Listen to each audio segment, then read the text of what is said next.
Hey guys, just a quick video to show you how to add window extension for the pet doors.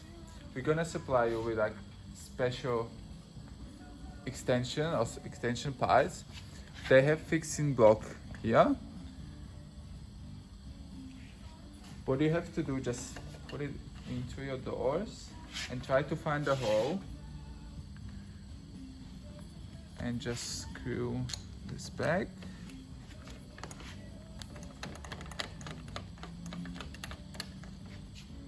Do the same with the other side.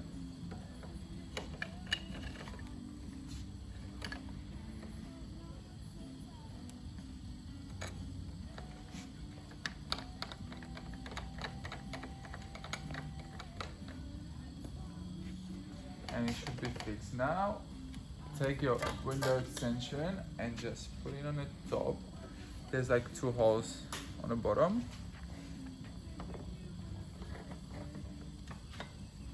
And just add it to, and you can see it's like here.